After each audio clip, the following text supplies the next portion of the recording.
Catus, Maximus here. This time a little review of the Porter cable PCE 605, same as the DeWalt. I don't know what the DeWalt part number is, but they're the DeWalt Porter cable oscillating tool. One of the few tools, at least that was the same as the DeWalt branded one, where so many of, or almost all of Porter cable's tools were relegated to being second tier and cheaper than their DeWalt counterparts.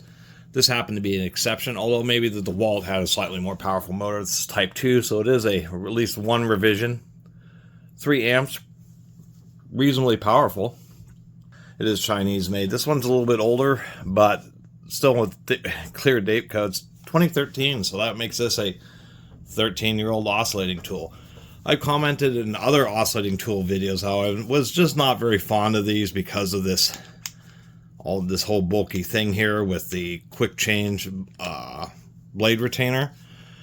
But I've also had viewers comment that they have these and that they've worked fine for them for a long time, and that this system here does hold blades reasonably well.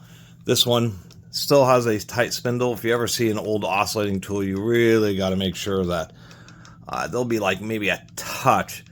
But I've run into like some old Bosches, and I think couple from some other brands where just something inside is either damaged or really worn out, and you get a lot of backlash. And in an oscillating tool, it's barely moving the blade at all. I think only 3 degrees or 3.5 degrees on this. And so the whole drive mechanism has to be incredibly tight, because just a little bit of play will suck up any movement that it can actually drive the blade with.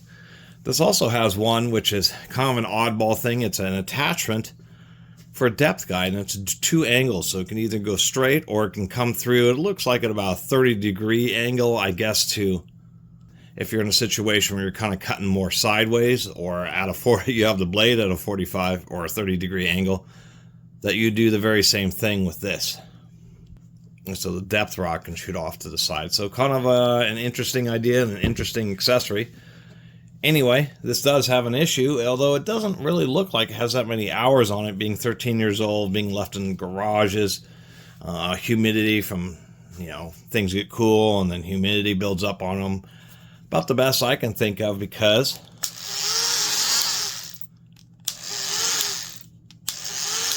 hear that sound? It almost sounds like an owl hooting in the distance. It's the sound of a dry bearing. And that may have been why it ended up at the junk store that I found it at. So anyway, it's all Torx screws that hold the whole body together. To get at the rear bearing, which I'm sure that's what it is that the rear bearing has started to run dry, and that hooting sound is actually the sound of the bearing ball skidding instead of rolling inside the bearing. Unfortunately, this has to be totally torn down, and it's kind of a hassle on these, because pulling the motor out on some things like drills, you can just, if they have externally accessible brushes, you remove the 2 brushes, the 4 gearbox screws, and you can just pop the motor right out. This thing, it totally has to come apart, because this gearbox, you have to remove the little bolt that holds this on, so you can get the gearbox halves or the plastic cover over the gearbox off, so that you can access these screws. Have to pull this out so I can release the brushes, so I can pull the motor out. Anyway, we'll give it a little bit more of a run after I start breaking this thing down. But what's odd is that it is a mixture of both Torx and regular hex cap screws. Like this is a little 2.5 millimeter screw that's holding in this depth guide, which I think is interesting and kind of an oddball accessory. I've seen these before, like pawn shops and stuff, and always kind of wondered I always kind of thought that was just, a design element, a visual design element. I never knew that there was actually something like this that bolted up to the side of it.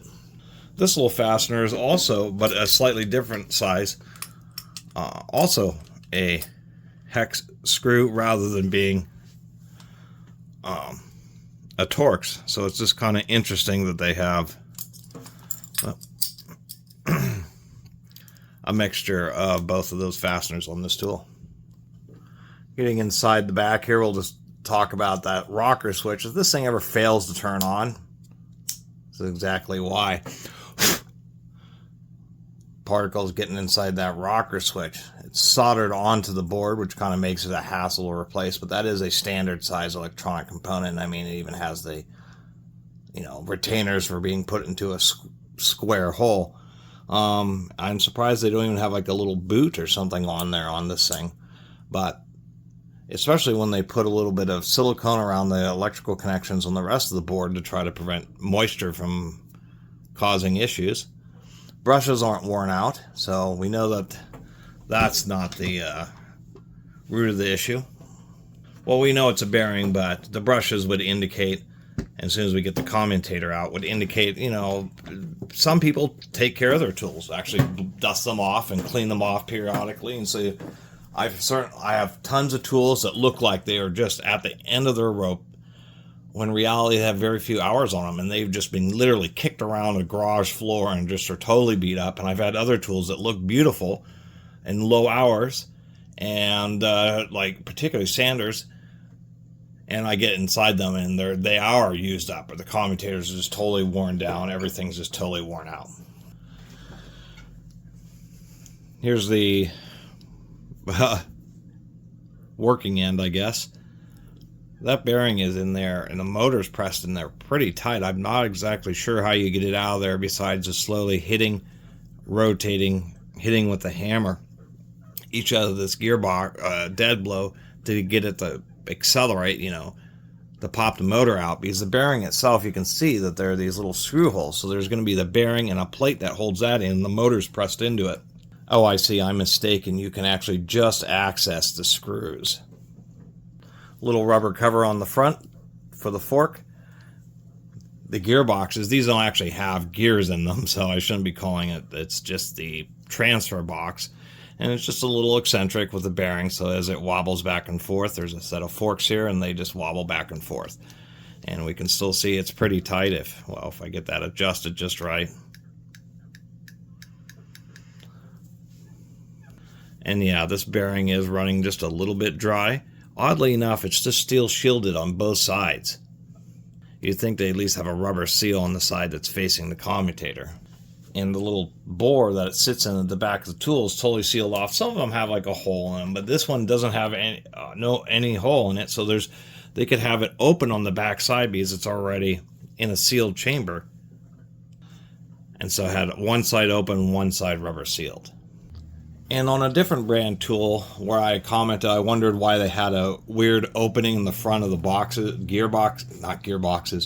power boxes on these oscillating tools. And somebody made a point that, like on this one, most of them, that fork and this spindle assembly is actually, pushed through a lower bearing and then pressed through the fork itself in order to try to keep this as compact as possible. And it's a lot cheaper than putting in keyways and that type of stuff. But they need an opening so they can insert a shim in there, a spacer, so they insert the fork and then insert the spacer, and then they press it all together, and so they need an opening for essentially manufacturing purposes. But it does make it easier if you want to add a dab of oil in there, or grease. Should mention on this commutator, they did add quite a bit of epoxy there, which I'm kind of surprised about. And this commutator doesn't lie. This thing has had very few hours on it. It's just simply a 12-year-old bearing that maybe didn't have enough grease in it to begin with. It's not a 608, it's a 626. Finally got this thing back together. I guess that really wasn't so bad to disassemble. Anyway, added a couple extra pumps of grease into the, the fork box or the power transfer box, because there still is, the front bearing, and then there's the bearing, the eccentric bearing, or the bearing that runs on the eccentric shaft that's running the forks. Give that a little bit of extra lube, and of course some lube in that back bearing. And wow, sounds a lot different. Needs to work that grease around a little bit.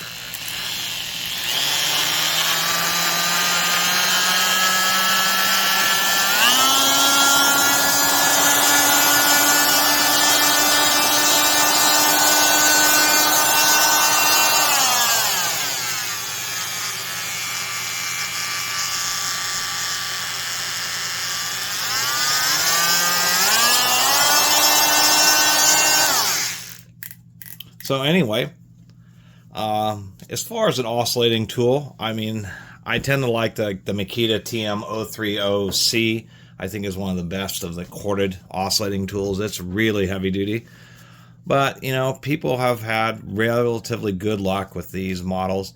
You just got to be aware. It has pretty small brushes, and they're a hassle to replace because, well, not a hassle, but they're highly proprietary. They have that special back plate on them. So, you know, there's some annoyances that I still have with these. But, and online, people have complained about the controllers failing. Fortunately, it's pretty easy just to bypass the controller and make it a single speed. I think the biggest issue is that switch, and if you have intermittent or if it just stops working, I bet that's exactly will be the problem. I'm surprised it didn't have any dust protection on it.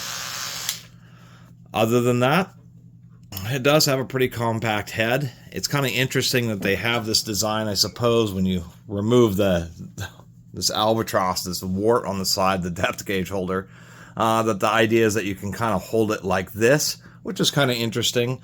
Makes it a little bit more comfortable for a little bit more precision work. And even though I'm not fond of this whole contraption down there, that's a personal preference. Some people really do like it, just because it's really simple. It certainly has a strong enough spring. I don't think the blades are going to come loose. And being spring-loaded always means that you don't have like a bolt or something else that might work its way loose when you're using one of these tools, because it just has such a stout spring on it that it's always maintaining tight pressure on it. So DeWalt still does sell theirs. It's the DWE315, and so if you look, it's the same front end, but I guess since DeWalt, and the same 3-amp motor. For the DeWalt, what they get is they give you a more narrow rat tail handle, and it's a little bit taller with a grip trigger on the bottom. So they're giving you a little bit better of a industrial design for the heck of a lot more money that they want for it. I was seeing prices $175 for the DeWalt. Since this is the same power and the same parts, if you are heart set on getting one of those, get the PCE 605, get the Porter cable at least. You'll be saving a bunch of money. And I think, once again, if not the only product that actually is basically the same as its more expensive DeWalt counterpart, save the different trigger and handle setup that you're paying all that extra money for. Anyway, appreciate you all watching. See you next time.